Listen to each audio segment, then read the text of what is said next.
Shalom Bapak Ibu yang terkasih dalam Tuhan Yesus. Shalom Bapak Ibu yang terkasih dalam Tuhan Yesus. Saudara bersukacita hari ini. Haleluya. Mari saudara, kita akan persiapkan hati kita. Kita akan melakukan ibadah sore hari ini dan saya mengundang setiap jemaat untuk bangkit berdiri. Kita percaya bahwa Tuhan Yesus selalu menolong kita dalam keadaan apapun.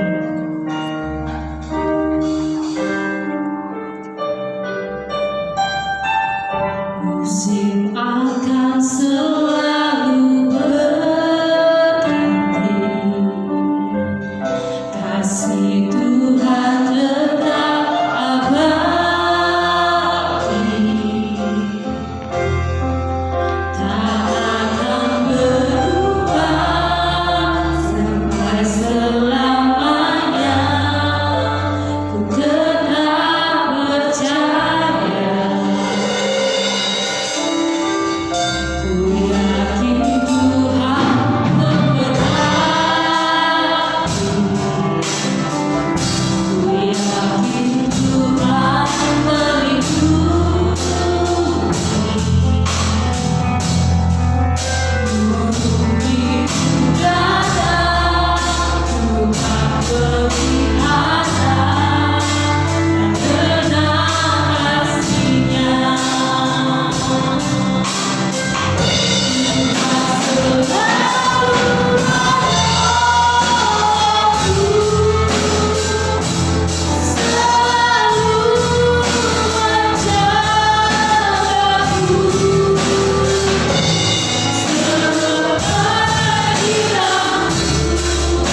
sungguh Tuhan, saat sore hari ini kami menyiapkan hidup kami Tuhan.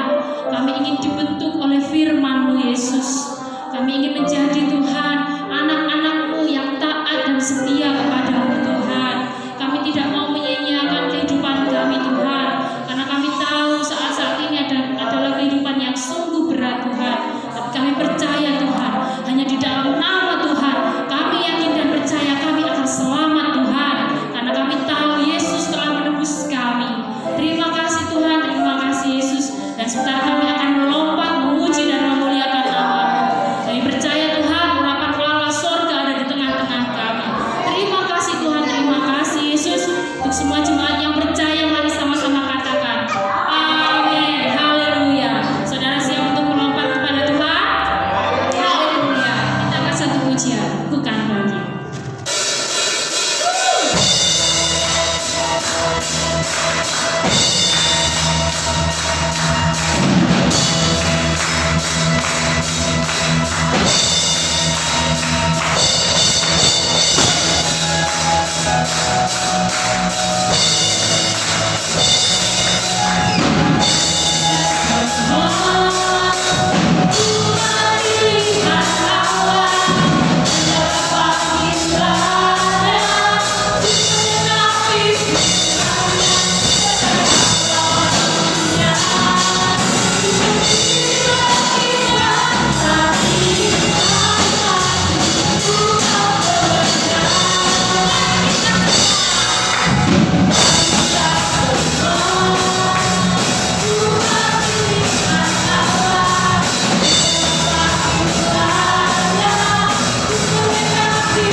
bersyukur pada kesempatan hari ini kami boleh bersama-sama ibadah. Namun Tuhan, sebelum kami mendengarkan firman-Mu, ampuni segala dosa dan kesalahan kami, supaya ibadah kami boleh berkenan di hadapan Tuhan, dan ibadah kami boleh memuliakan nama Tuhan. Kuduskan kami rindu Allah Roh Kudus menolong kami untuk memahami firman Allah, sehingga firman Allah yang disampaikan boleh kami mengerti dengan sungguh, dan firman itu tertanam dalam hati kami yang paling dalam, dan tanah hati yang subur, sehingga firman-Mu berbuah-buah bagi kemuliaan nama Tuhan. Mari Roh Kudus, Kau bekerja di tengah-tengah kami, dan kami sambut kebenaran firman-Mu di dalam nama Tuhan Yesus Kristus. Haleluya. Amin. Kitab kita di dalam Matius pasal yang kelima, ya. Matius pasal yang kelima ayat yang ketiga. Matius pasal yang kelima ayat yang ketiga. Sudah ketemu?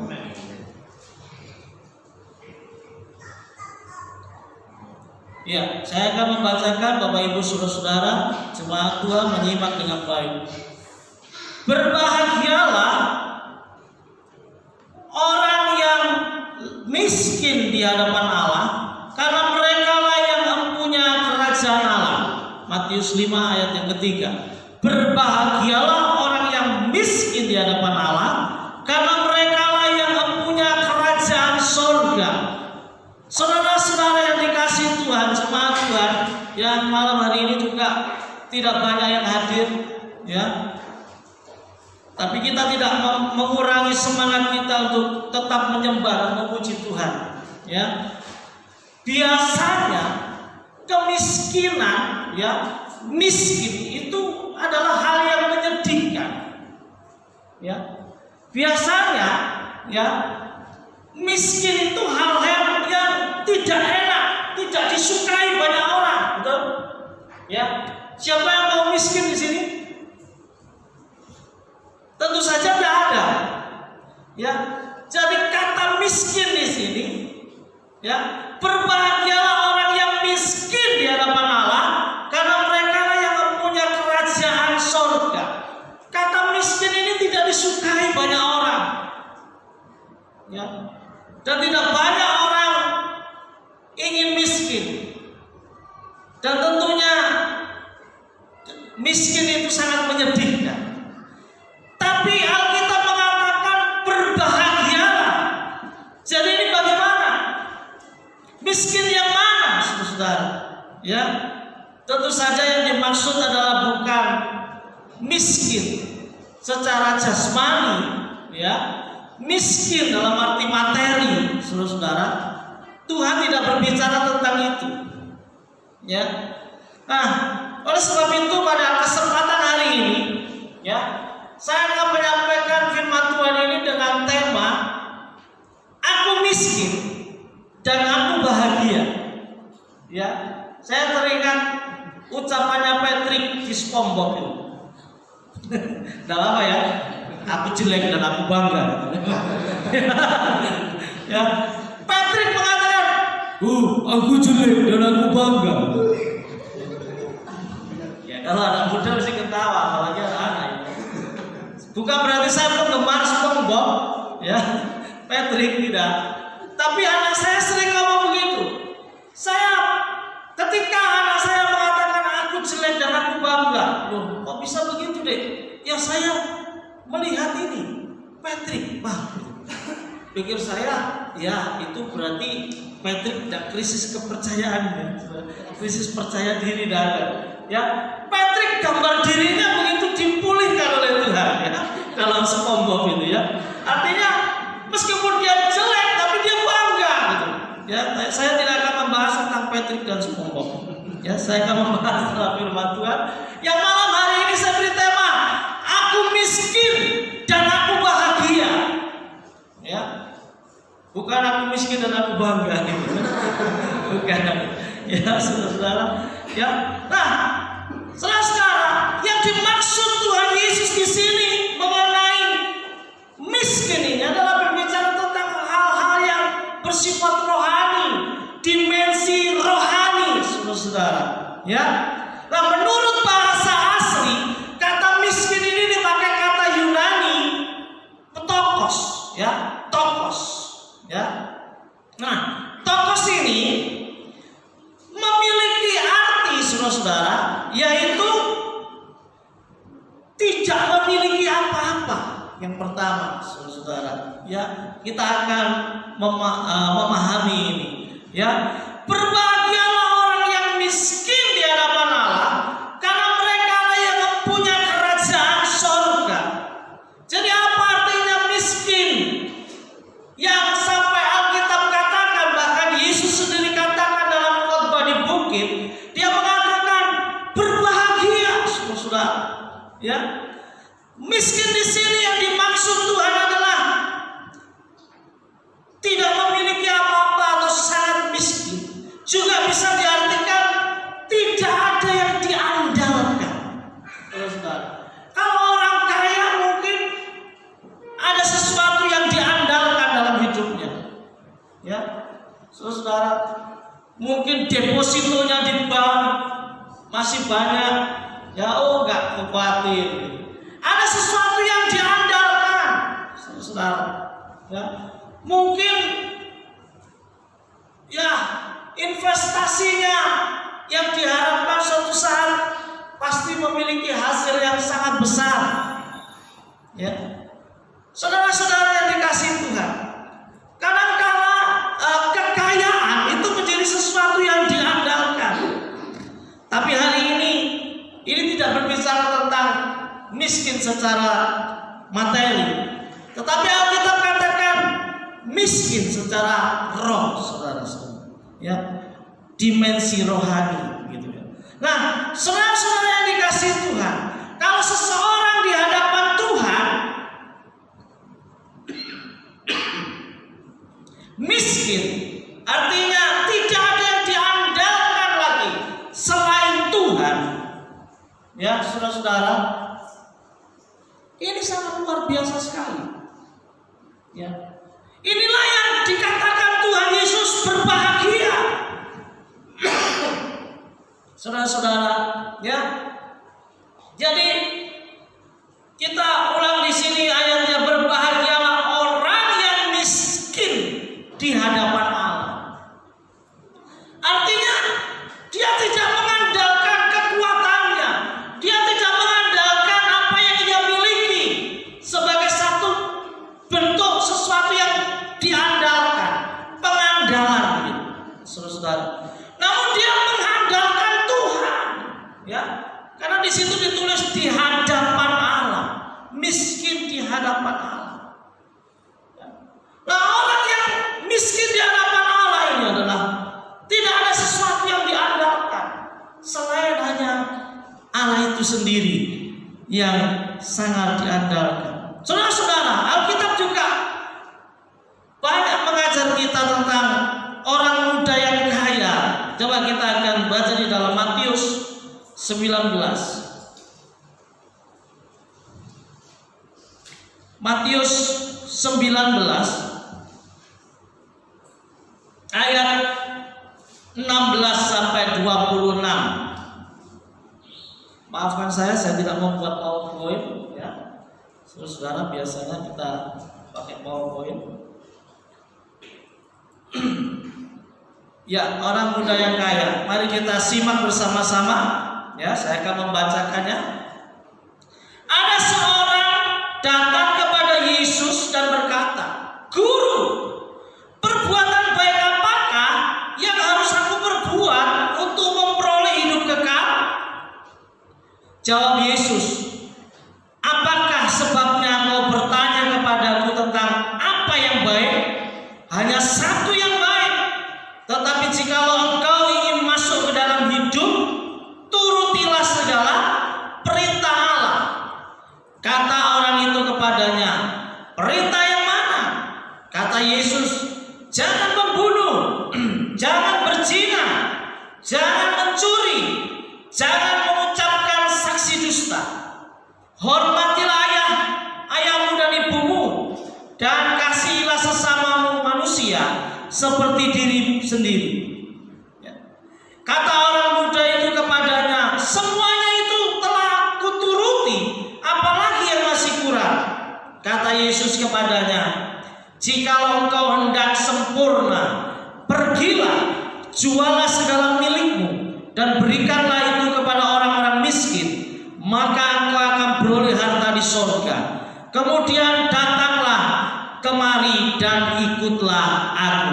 Ketika orang muda itu mendengar perkataan itu, pergilah ia dengan sedih, sebab banyak hartanya. Yesus berkata kepada murid-muridnya, "Aku berkata kepadamu, sesungguhnya sukar sekali bagi seorang kaya untuk masuk ke dalam kerajaan surga. Sekali lagi aku berkata kepadamu, lebih mudah seekor unta masuk melalui lubang jarum daripada seorang kaya masuk ke dalam kerajaan Allah." Ketika murid-murid mendengar itu, sangat gemparlah mereka dan berkata, "Jika demikian, siapakah yang dapat diselamatkan?" Yesus memandang mereka dan berkata, "Bagi manusia hal ini tidak mungkin, tapi bagi Allah segala sesuatu mungkin." Saudara-saudara, ini adalah perumpamaan yang diajarkan oleh Tuhan Yesus. Ya, satu cerita yang terjadi pada saat itu. Saudara-saudara yang dikasih Tuhan, orang muda yang kaya raya ini ketika menghadapi tantangan, saudara-saudara, ya, ditantang oleh Tuhan Yesus untuk datang mengikut Dia, menjual segala hartanya. Orang ini tidak bisa melakukannya, dan dia pergi karena Alkitab katakan hartanya sangat banyak. Saudara-saudara, pengandalan akan harta, saudara, luar biasa terjadi.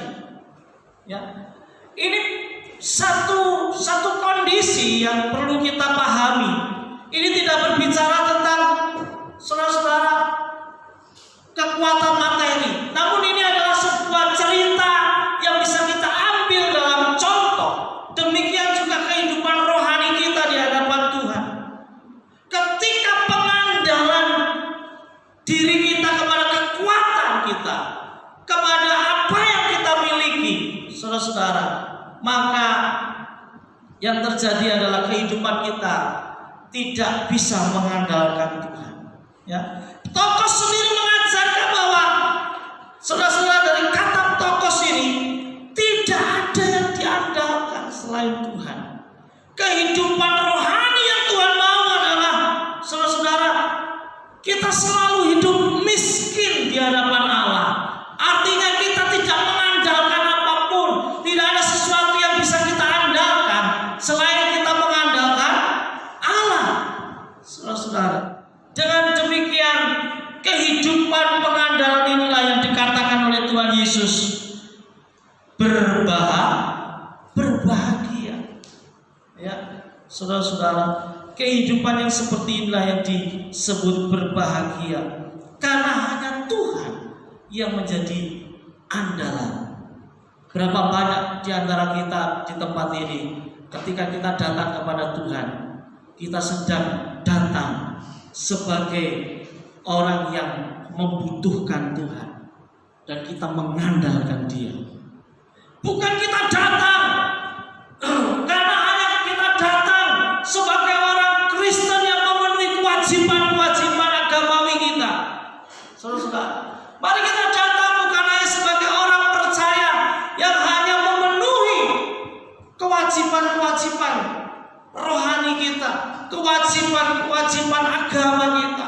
Saudara-saudara, Tuhan tidak merindukan hal-hal demikian, tetapi Tuhan merindukan ketika kita datang dengan kekosongan hidup kita, dengan bahwa kita senantiasa mengandalkan Dia. Amin. Saudara-saudara, ini yang sangat penting, ya, di dalam kehidupan kita. Kita benar-benar membutuhkan Dia sebagai orang yang miskin di hadapan Tuhan, sebab tidak ada lagi yang kita andalkan selain Dia. Saudara-saudara yang dikasihi Tuhan, ini yang dimaksud Tokos, yaitu kata yang menyebutkan tentang miskin di dalam bahasa aslinya. Nah, lantas yang kedua, Tokos ini juga memiliki arti berharap pada Tuhan, saudara. Ya, kata Tokos ini selain tidak ada yang diandalkan, saudara-saudara, Tokos juga memiliki arti berharap pada Tuhan, saudara. Kita akan lihat dalam perumpamaan hakim yang lalim dalam Lukas 18. Lukas pasal yang ke-18 ayat yang pertama sampai dengan ayat yang ke-8. Sudah ketemu? Amin. Belum? Ya. Sudah ketemu? Bapak Ibu saudara-saudara boleh menyimak dengan baik. Mungkin bagi jemaat-jemaat yang ada di rumah-rumah yang sedang menonton, mengikuti ibadah lewat channel YouTube, kita membuka Alkitab kita dalam Lukas 18 ayat yang pertama sampai dengan ayat yang ke-8. Demikianlah firman Tuhan. Yesus mengatakan suatu perumpamaan kepada mereka untuk menegaskan bahwa mereka harus selalu berdoa dengan tidak jemu-jemu. Katanya, dalam sebuah kota ada seorang hakim yang tidak takut akan Allah dan tidak menghormati seorang pun. Dan di kota itu ada seorang janda yang selalu datang kepada hakim itu dan berkata, "Belalah hakku terhadap lawanku." Beberapa waktu lamanya hakim itu menolak, tetapi kemudian ia berkata dalam hatinya, "Walaupun aku tidak takut akan Allah dan tidak menghormati seorang pun, namun karena janda ini menyusahkan aku, baiklah aku membenarkan dia, supaya jangan terus saja ia datang dan akhirnya menyerang aku." Kata Tuhan, "Camkanlah apa yang dikatakan hakim yang lalim itu. Tidakkah Allah akan membenarkan orang-orang pilihannya yang siang malam berseru kepadanya? Dan adakah yang mengulur-ulur waktu sebelum menolong mereka? Aku berkata kepadamu, ia akan segera membenarkan mereka. Akan tetapi, jika Anak Manusia itu datang, adakah ia mendapati iman di bumi?" Saudara-saudara, perumpamaan tentang hakim yang lalim ini menjadi satu pelajaran buat hidup kita, untuk kita boleh hidup miskin di hadapan Tuhan, ya, seperti yang Tuhan Yesus katakan, ya, yaitu apa arti miskin di hadapan Tuhan? Yang kedua adalah kehidupan yang berharap pada Tuhan, saudara-saudara, ya, yang berharap. Orang miskin itu tidak, saudara-saudara, berharap banyak. Harapannya adalah satu, bisa terpenuhi, yaitu untuk kebutuhan hidupnya, saudara-saudara. Nah, miskin di hadapan Tuhan adalah orang yang selalu berharap kepada Tuhan, sebab dia tahu di hadapan Tuhanlah satu-satunya yang bisa memenuhi harapannya, saudara-saudara. Nah, saudara-saudara yang dikasihi Tuhan, sebagaimana janda ini, saudara-saudara, ya, janda ini berharap kepada hakim ini untuk membela perkaranya dengan lawannya ini, saudara-saudara. Nah, meskipun hakim yang diceritakan dalam perumpamaan ini adalah hakim yang tidak takut akan Tuhan, tapi janda ini tahu bahwa hakim inilah yang bisa menolong. Ya, saudara-saudara, hakim inilah yang bisa membenarkan kehidupannya. Oleh sebab itu dia selalu datang dan berharap dengan tekun dan terus berharap kepada hakim ini, sampai akhirnya dia mendapatkan satu pembelaan dari hakim ini. Bahkan perumpamaan ini dikatakan bahwa hakim ini berkata bahwa sudahlah, saya benarkan aja janda ini, ya, saya bela haknya, saya benarkan. Kalau tidak dia akan menyusahkan aku, saudara-saudara. Saudara-saudara yang dikasihi Tuhan, orang ini sungguh membutuhkan, janda ini sungguh membutuhkan satu pembelaan, ya, pembenaran, saudara-saudara, dengan harapannya yang terus menerus. Saudara-saudara, dia mendapatkan satu solusi, satu pertolongan dari hakim ini. Kalau kita hidup kita terus berharap kepada Tuhan, saya percaya, saudara-saudara, orang yang miskin di hadapan Tuhan adalah orang yang punya harapan kepada Tuhan, bukan kepada yang lain.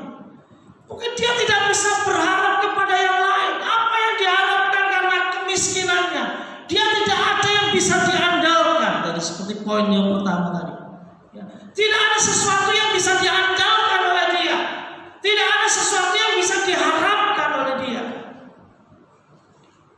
selain daripada Tuhan.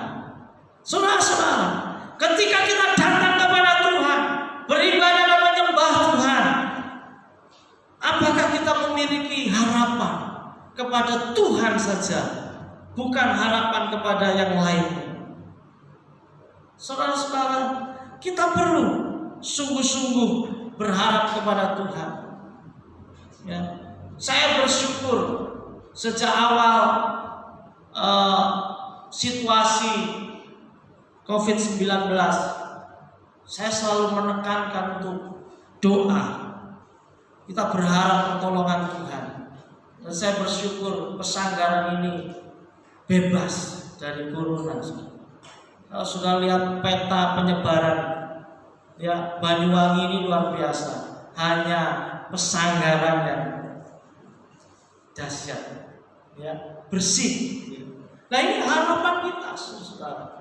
Kalau kita terus berharap kepada Tuhan, kepada pertolongan dan kekuatannya, saudara, tidak ada sesuatu yang mustahil di hadapan Tuhan.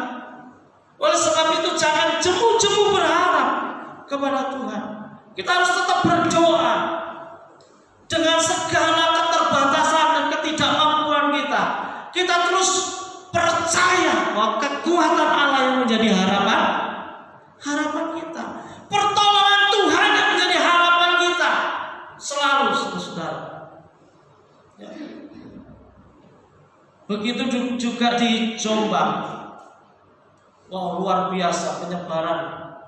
Dan di daerah kami, kecamatan kami bersih. Semua kecamatan hampir merata di daerah Jombang. Saya bersyukur sekali. Kecamatan di mana kami tinggal bersih, sama seperti di Pesanggaran ini. Ya. Karena kita selalu harus terus berharap, bukan mengandalkan kekuatan diri kita, saudara. Ya. Apa yang bisa kita andalkan dari hidup kita? Kekuatankah? Kekuatan kita terbatas. Ya. Mungkin hari ini kita bisa berbangga dengan kekuatan kita, tapi satu saat kekuatan ini tidak bisa diandalkan lagi. Saudara-saudara,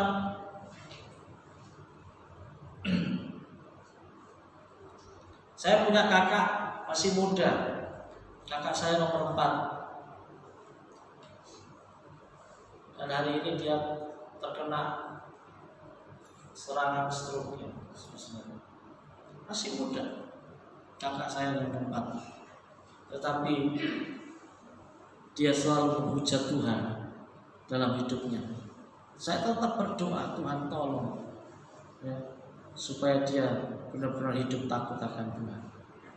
Saudara-saudara yang dikasihi Tuhan, ini yang perlu kita syukuri dalam kehidupan kita ini, supaya kita tidak menjadi sombong, kita tidak menjadi sangat merasa kita ini kuat. Tidak, saudara. Kita harus andalkan Tuhan itu dalam kehidupan kita sebagai kekuatan kita. Dulu waktu saya ajak dia untuk sungguh-sungguh di hadapan Tuhan, dia berkata apa? Saya kalau nggak kaya nggak ada ke gereja. Aku nek gak sugih aku gak bakal ke gereja. Sampai akhirnya pada tahun berapa begitu, ya, saya nggak pernah buat masalah dengan dia. Dia hampir pukul saya gara-gara saudara nggak tahu dia jengkel sama saya. Jengkelnya karena apa? Karena saya sungguh-sungguh dalam Tuhan. Dia katakan, dia tuding gambar Yesus, ya. Padahal Yesus gambarnya belum tentu itu wajahnya. Ya, tuding gambar Yesus. Kamu lihat itu. Dia nggak akan bisa menyelamatkan. Yesus yang kamu percayai itu kan, dia nggak akan bisa menyelamatkan. Saya katakan, aku memberkati kamu. Dia mau pukul saya malah, aku memberkati kamu meskipun kamu menghujat. Saudara, tapi aku memberkati kamu. Dia malah mau pukul saya. sampai dilerai saudara-saudara yang lain. Ketika dia marah, saya selalu tidak saya responi dengan emosional. Saya justru terus merendahkan diri saya. Ya, karena dia kakak saya. Ya. Janganlah kamu ngomong begitu. Kalau kamu marah sama saya silakan. Tapi saya mengingatkan kamu, hati-hati dengan ucapan kamu yang menghujat Tuhan. Kalau kamu nggak terima sama saya, silakan pukul saja saudara. Kenapa kamu harus bawa-bawa Tuhan? Ya. Kenapa harus bawa-bawa Tuhan gitu?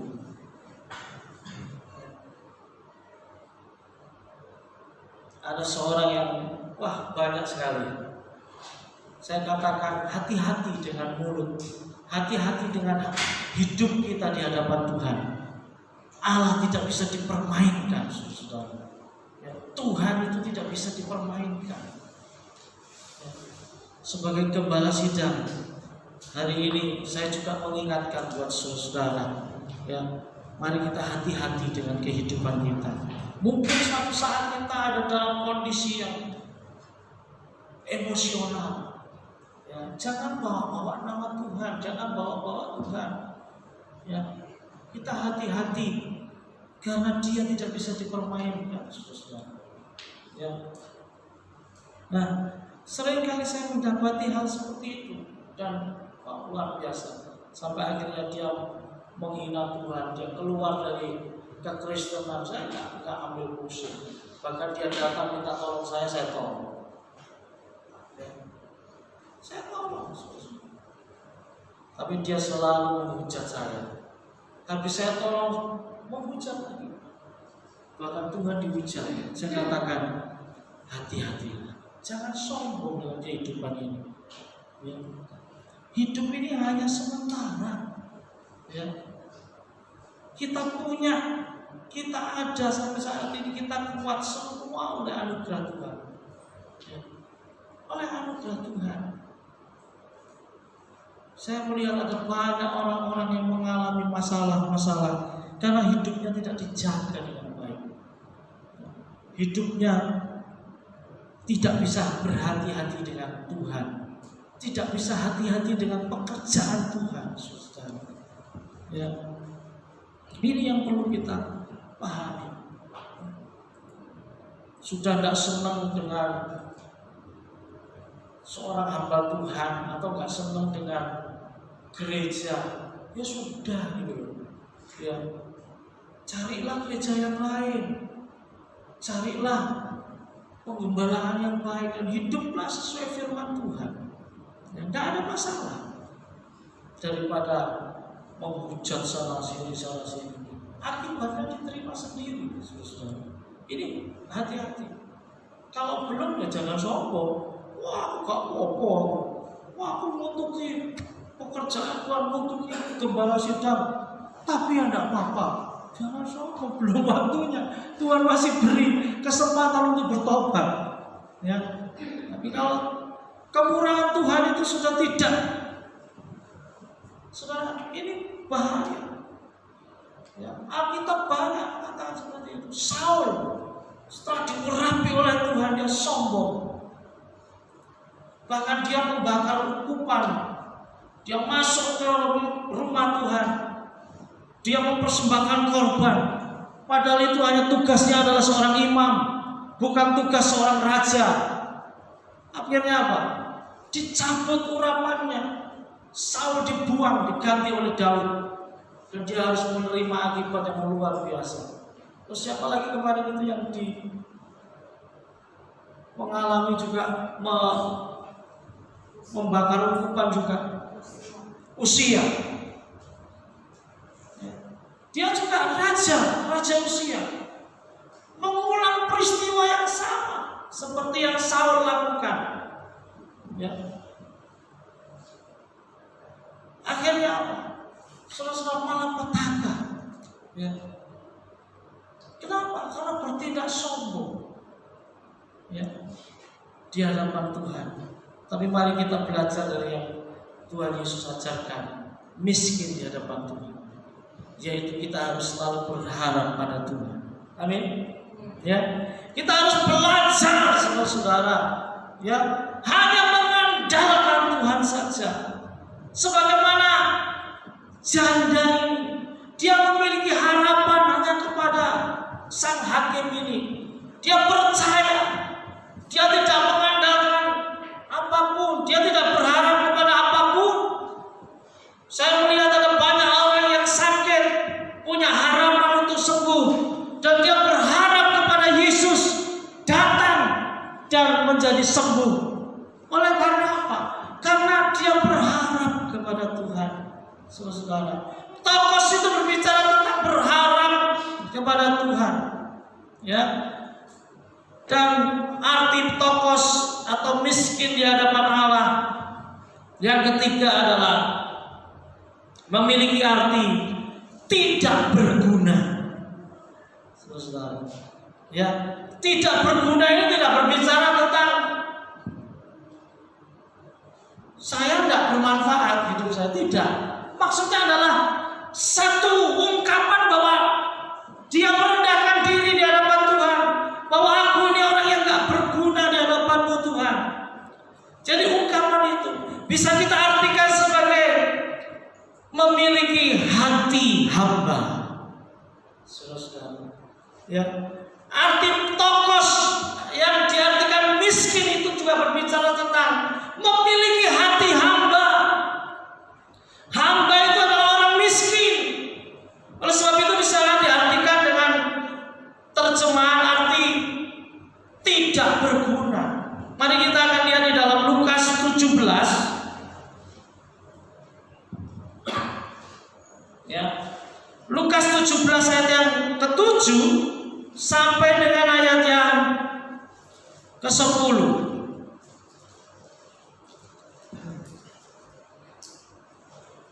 Lukas 17 ayat yang ke-7 sampai dengan 10.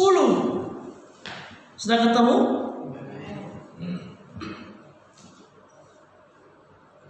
Lukas 17 ayat yang ke-7 sampai dengan 10. Demikianlah firman Tuhan. Siapa di antara kamu yang mempunyai seorang hamba yang membajak atau menggembalakan ternak baginya, akan berkata kepada hamba itu setelah ia pulang dari ladang, mari segera makan. Bukankah sebaliknya ia akan berkata kepada hamba itu, sediakanlah makananku, ikatlah pinggangmu, dan layanilah aku sampai selesai. Sampai selesai aku makan dan minum. Dan sesudah itu engkau boleh makan dan minum. Adakah ia berterima kasih kepada hamba itu karena hamba itu telah melakukan apa yang ditugaskan kepadanya? Demikian jugalah kamu, maksud saya, apabila kamu telah melakukan segala sesuatu yang ditugaskan kepadamu, hendaklah kamu berkata, kami adalah hamba-hamba yang tidak berguna. Kami hanya melakukan apa yang kami harus lakukan. Ini hati hamba, merasa diri bahwa dia tidak berguna. Kami harus melakukan apa yang harus kami lakukan. Jadi miskin atau tokos di sini memiliki arti tidak berguna atau memiliki hati hamba, saudara. Memiliki kerendahan hati seperti hamba. Ya. Saudara-saudara, ketika kita di hadapan Tuhan, ini yang perlu kita miliki, yaitu hati hamba. Ini yang perlu kita miliki. Benar-benar saudara-saudara, kita memiliki kehidupan kerendahan hati dengan berkata bahwa saya ini tidak berguna di hadapan Tuhan. Ya, memiliki hati hamba. Seperti hamba ini berkata, kami adalah hamba-hamba yang tidak berguna. Kami hanya melakukan apa yang kami harus lakukan. Nah, ini penting dalam kehidupan kita, saudara. Ya, yaitu memiliki hati hamba. Seorang hamba dikatakan meskipun dia sudah melakukan segala sesuatu, ya, habis membajak, menggembalakan ternak, tapi ketika dia pulang, saudara-saudara, malah justru apa? Alkitab katakan di sini, malah justru dia disuruh tuannya apa? Menyiapkan makan, ya, menyiapkan makanan. Baru setelah melayani dia sampai selesai dia makan dan minum. Setelah itu apa yang dikatakan firman Tuhan? Barulah dia boleh makan dan minum. Saudara-saudara, ya, dia melakukan dengan tidak berkata bahwa kalau majikanku tanpa aku pasti tidak bisa apa-apa. Ya, ini sebuah kesombongan. Tapi seorang hamba adalah saya ini tidak berguna, saya hamba yang tidak berguna, saya akan melakukan seperti yang saya bisa harus lakukan. Ya, saudara-saudara yang dikasih Tuhan, inilah yang dimaksud miskin di hadapan Allah. Apakah kita menganggap hidup kita berguna di hadapan Tuhan? Apakah menganggap bahwa Tuhan membutuhkan kita? Tidak, saudara. Ya. Bahkan ketika Tuhan Yesus berjalan, Tuhan Yesus menaiki keledai, saudara-saudara, banyak orang bersorak-sorai, Hosana, Hosana. Orang-orang Farisi berkata, suruh murid-muridmu itu, suruh orang-orang itu diam. Tuhan Yesus berkata, kalau mereka diam, batu-batu ini yang akan bersuara. Saudara-saudara yang dikasih Tuhan, bukankah Tuhan tidak memerlukan kita sebenarnya? Kalau hari ini kita boleh melayani Dia, kalau hari ini kita boleh menjadi umat-Nya, semua oleh karena anugerah-Nya. Amin. Ya.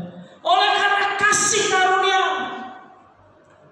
Seharusnya kita bukan apa-apa. Kita hanya menantikan penghukuman kekal setelah kematian kita. Ya. Itu adalah manusia.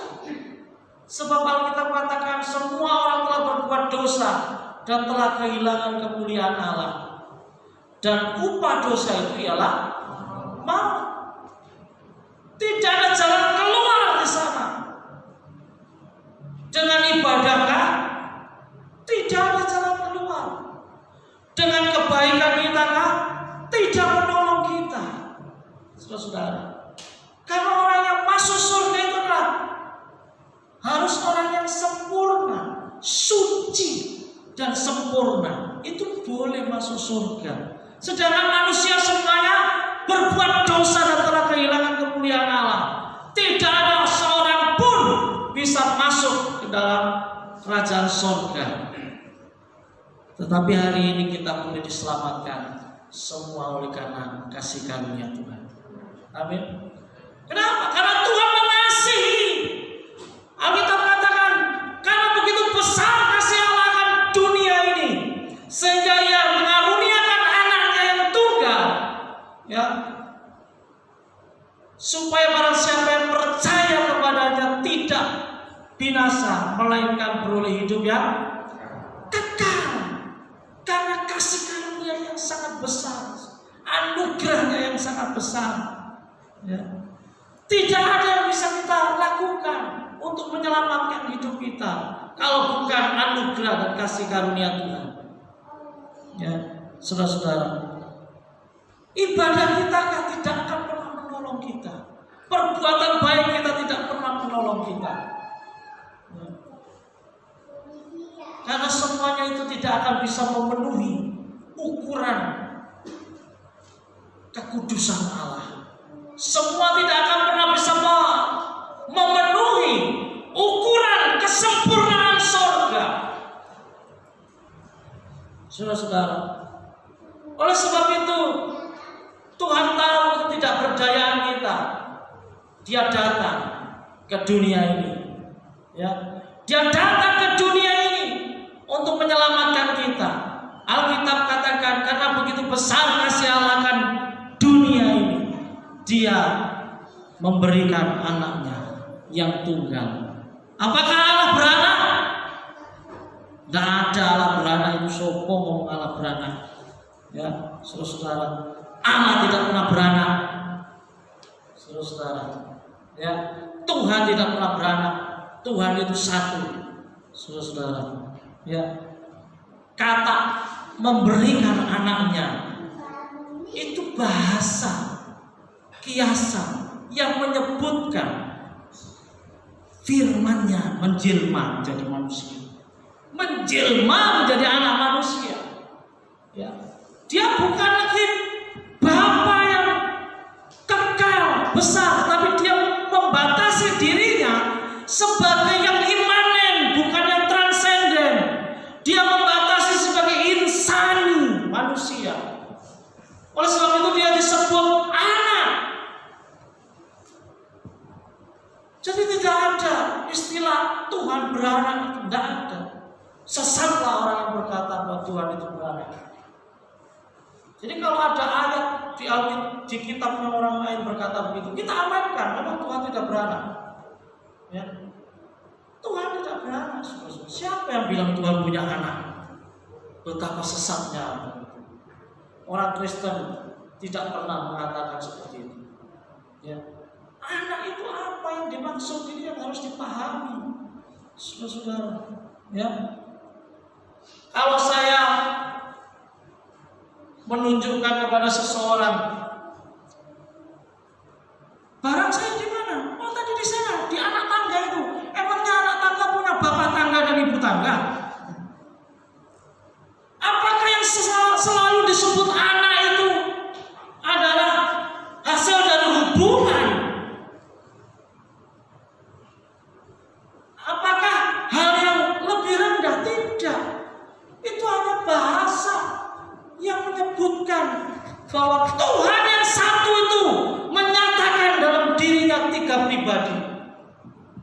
Ya, Tuhan yang satu itu menyatakan dirinya dalam tiga pribadi. Ini dahsyatnya Tuhan. Oleh sebab itu kalau membicarakan tentang Tritunggal, itu bukan bicara soal keberapaan Tuhan. Itu bicara tentang kebagaimanaan Tuhan. Amin. Jadi tidak berbicara tentang keberapaan Tuhan. Berapa banyak Tuhanmu? Oh, ada tiga. Tritunggal itu, Trinitas itu tidak bicara tentang banyaknya Tuhan. Tapi Trinitas itu bicara tentang kebagaimanaan Tuhan yang tunggal itu menyatakan diri dalam tiga pribadi. Karena Tuhan yang tunggal yang luar biasa itu, Dia bisa menyatakan dirinya dengan tiga pribadi yang luar biasa ini. Ya. Ini hebatnya Tuhan. Justru ini berbicara tentang kedahsyatannya Tuhan. Masa Tuhan tunggal gitu, ya? Kita percaya Dia tunggal, ya, siji, sampai Dia nggak berdaya, nggak punya kuasa apapun. Ya. Sampai orang percaya satu esa, bahkan tauhid. Orang sampai percaya hebatnya satu, sampai dia nggak mempercayai kuasanya, bahwa Dia bisa lakukan apa saja dan tidak ada barang yang mustahil bagi Tuhan. Jangan salah, saudara. Ya, orang yang mempercayai satu Tuhan boleh-boleh saja, tapi jangan membatasi Tuhan yang besar itu. Saking percayanya tunggal sampai membatasi Tuhan sendiri. Ya. Apakah nggak lebih berdosa di hadapan Tuhan? Ya. Bahkan sampai Tuhan harus mendoakan tokohnya, ya, supaya dia selamat. Bayangkan Tuhan ngapain doakan? Nah, terus Dia berdoa kepada siapa? Mendoakan tokoh utusannya ini supaya selamat masuk surga. Ini kan aneh. Keesaan yang bagaimana ini, Tuhan yang bagaimana ini? Ya, sedangkan seringkali bertanya bahwa Tuhannya orang Kristen tiga. Padahal kita juga esa. Ya.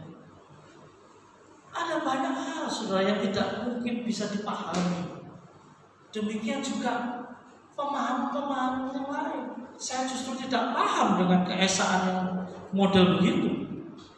Saking esanya malah dia kalah dengan utusannya. Saking esanya dia sampai harus mendoakan utusannya ini supaya masuk surga. Ini kan gak wajar. Saking esanya juga gak jelas. Bahkan dia sendiri tidak menjadi Tuhan. Kita esa tapi Tuhan itu esa. Tapi dia tidak seperti itu. Dia maha kuasa. Amin. El Shaddai. Dia esa tapi dia juga El Shaddai. Dia bisa menyatakan dirinya dalam segala hal. Kehebatan dan kedahsyatannya itu dinyatakan bagi kita. Saudara-saudara yang dikasihi Tuhan, oleh sebab itu miliki hati hamba ini, sebab dialah maha kuasa dan dia luar biasa. Ya. Tidak ada yang bisa menyelamatkan kita kalau bukan kasih karunia Tuhan. Ya. Kita ada sampai hari ini, diampuni dosa kita, diberikan jalan. Oleh sebab itu dia berkata, akulah jalan, kebenaran, dan hidup. Tidak ada seorang pun sampai kepada Bapa kalau tidak melalui aku. Saudara-saudara yang dikasihi Tuhan, jadilah miskin di hadapan Tuhan.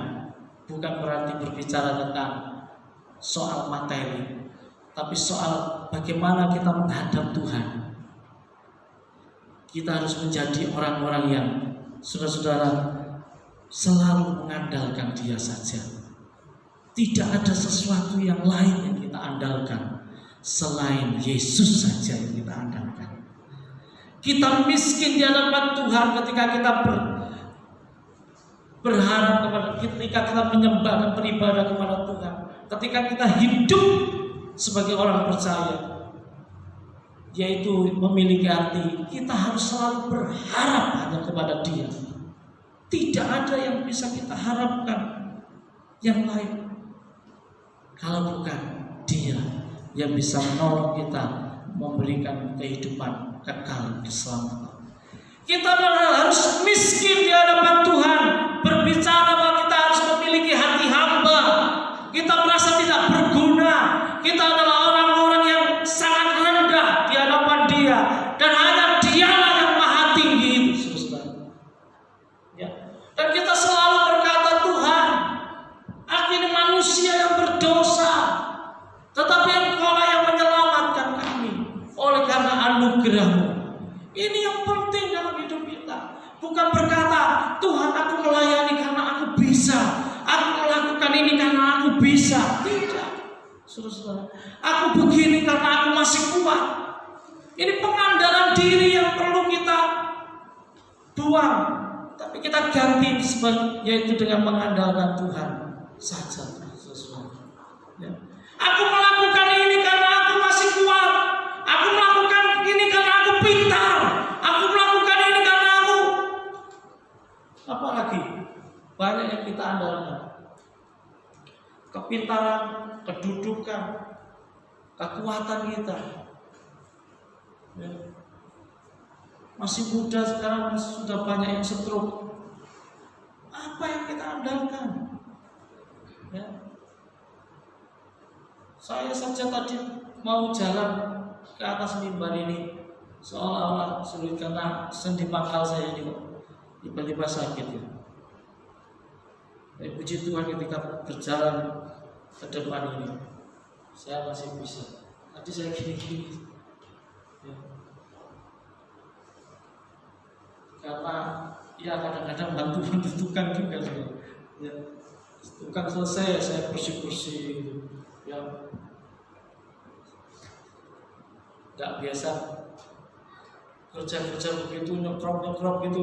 Kemarin bumbu kini rasanya boyok ini luar biasa. Ya makanya kadang-kadang orang yang nggak biasa begini olahraga begitu, ototnya bisa orang bilang kecetit gitu ya. Otot apa namanya? Karena kurang biasa pemanasan otot gitu ya, peregangan otot, stretching gitu ya.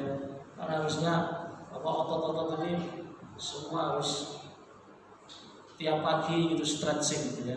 Jadi dilemaskan begini, dilemaskan gitu. Kayak orang-orang yang kalau mau sepak bola pemanasan itu kaki diangkat ya, seperti itu. Itu untuk melancarkan peredaran darah dan melenturkan otot-otot kita, sehingga ketika kita bekerja itu otot kita sudah siap. Ada banyak orang bekerja ototnya nggak siap, akhirnya terjadi masalah pada ototnya ya, terjadi kram dan lain sebagainya. Kalau orang berenang juga bahaya kalau tidak pemanasan dulu dan lain sebagainya. Yang suka bersepeda juga ya, Pak Rudi ya, goes Pak Kianto ya, pemanasan dulu Pak Kianto supaya ototnya enggak terjadi masalah ya. Nah, demikian juga hidup kita ini, kita perlu saudara belajar untuk hidup terus dekat dengan Tuhan ya, dengan memiliki kehidupan yang miskin di hadapan Tuhan. Artinya kita selalu membutuhkan Dia, dan hanya Dialah yang bisa memenuhi kebutuhan kita. Miliki hati hamba itu dalam kehidupan kita. Kita datang kepada Tuhan dengan kerendahan hati kita. Kita datang sebagai orang yang miskin di hadapan Dia. Kita hanya membutuhkan Dia. Ku tak dapat lupakan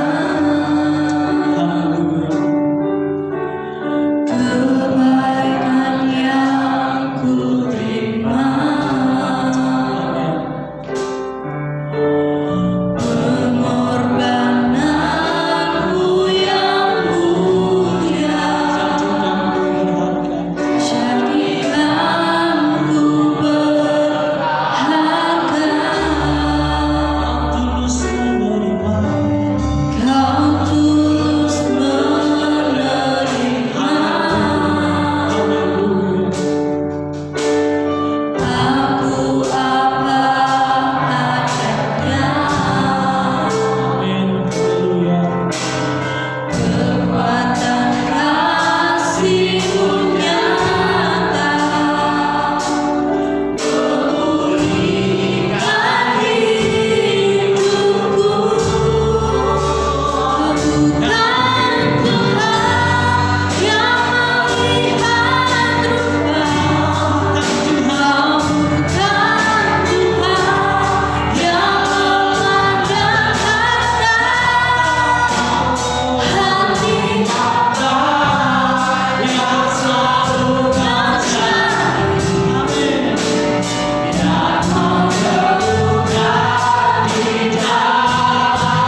Tuhan yang Kau berikan.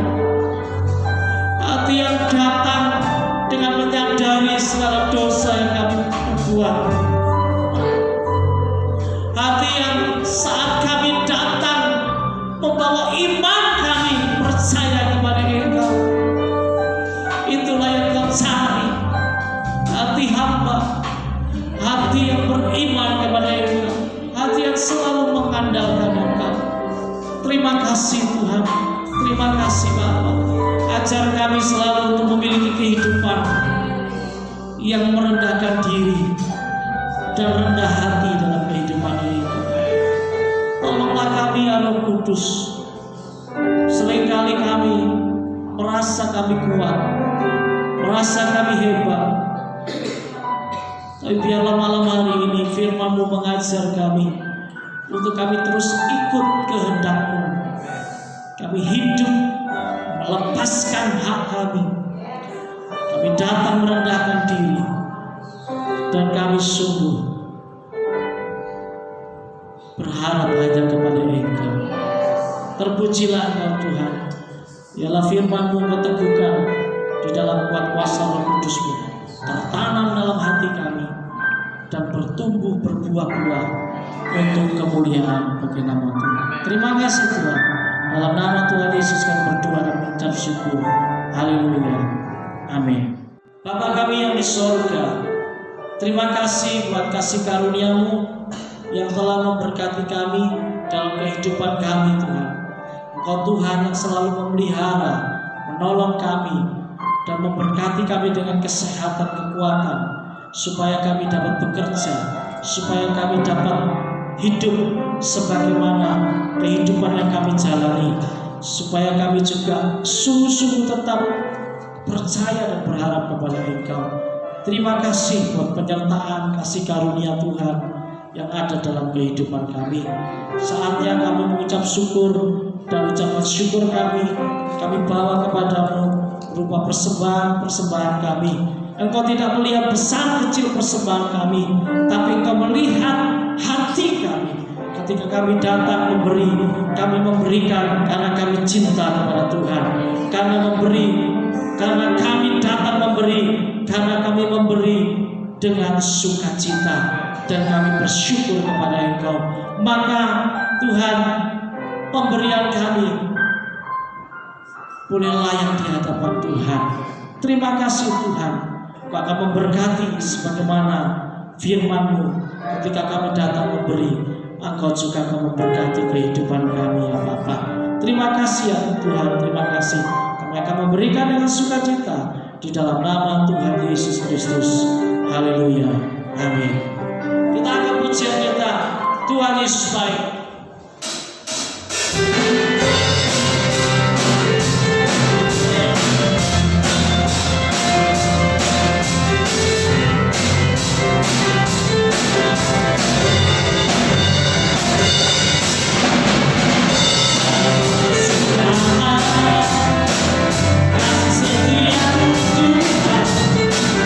Selalu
terpujilah Tuhan. Mari kita datang kepada Tuhan dan kita akan segera mengakhiri ibadah kita, ibadah seremoni di tempat ini, dan kita akan melanjutkan ibadah kita dalam kehidupan kita sehari-hari, dalam pengiringan kita kepada Tuhan dengan taat dan setia kepada Tuhan. Haleluya. Bapa di sorga, sungguh kami bersyukur malam hari ini.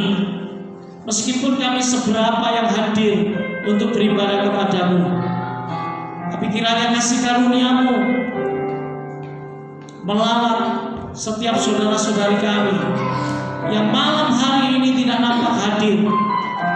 Tuhan, ajar setiap kami ketika kami ada dalam pesta-pesta, kami selalu hadir dengan semangat. Tetapi ketika kami berpesta rohani, kami ogah-ogahan. Tuhan, ajar kami supaya kami sungguh memiliki hati hamba yang seperti yang Kau ingini, yaitu datang sebagai orang yang miskin di hadapan Tuhan. Itulah yang menjadi kerinduan kami. Tuhan, lawat mereka. Kami tidak tahu apa yang menjadi kendala mereka sehingga mereka tidak dapat hadir di tempat ini. Kalau apabila ada yang sakit, kami bersama-sama satukan hati berdoa dalam nama Tuhan Yesus. Tuhan sembuhkan, Tuhan lawat dan Tuhan jamah, beri kesembuhan oleh karena kasih karunia-Mu. Yang lemah Tuhan kuatkan, yang ada dalam pergumulan-pergumulan, Tuhan berikan kemenangan dalam nama Tuhan Yesus. Kiranya Tuhan terus melawat mereka sehingga di waktu-waktu jadwal-jadwal ibadah yang ada, mereka boleh datang beribadah kepada-Mu. Tuhan, menyembah Engkau bersama-sama dengan kami dalam satu persekutuan yang indah di dalam Engkau. Terima kasih Tuhan, terima kasih. Kami berdoa untuk jemaat-jemaat yang lansia. Kiranya Tuhan tetap tolong pertumbuhan rohani mereka. Mereka yang tidak dapat beribadah di rumah, di gereja, melainkan mereka beribadah di rumah. Tuhan, tolong mereka ya Bapa. Kiranya Roh Kudus tetap melawat mereka sehingga mereka tetap beribadah dengan sungguh-sungguh dan menikmati lawatan hadirat-Mu menjamah mereka semuanya. Tuhan, kasih karunia menolong mereka semuanya Bapa. Tuhan Yesus, kami juga berdoa menyerahkan bangsa dan negara kami, provinsi kami, kota kami, desa kami, terus kami bawa kepada Engkau. Kami terus berseru kepada Engkau, mohon kemurahan, mohon belas kasihan, mohon pertolongan-Mu Tuhan.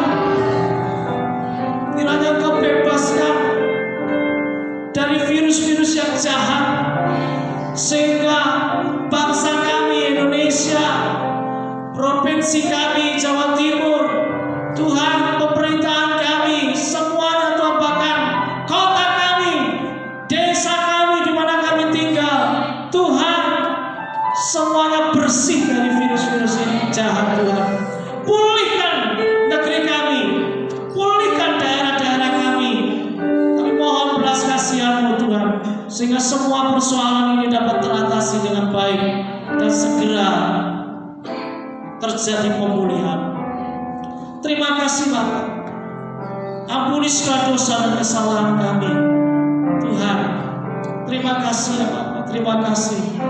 Dan pada kesempatan hari ini kami juga berdoa untuk seluruh sidang jemaat-Mu yang hadir malam hari ini. Hamba-Mu tidak tahu apa yang menjadi pergumulan mereka, tapi kami hamba-Mu berdoa malam hari ini, kiranya kasih karunia-Mu menolong mereka Tuhan dalam setiap pergumulan mereka yang datang malam hari ini. Tuhan, hamba-Mu tidak tahu, mungkin pergumulan sakit penyakit, mungkin pergumulan tentang keluarga, rumah tangga mereka, mungkin pergumulan tentang ekonomi, kebutuhan kehidupan mereka, mungkin pergumulan tentang sekolah ataupun masa depan mereka. Tuhan, adapun yang pergumulan tentang mencari pekerjaan, adapun pergumulan mencari pasangan hidup, kami berdoa di dalam nama Tuhan Yesus, kiranya kasih karunia-Mu menolong.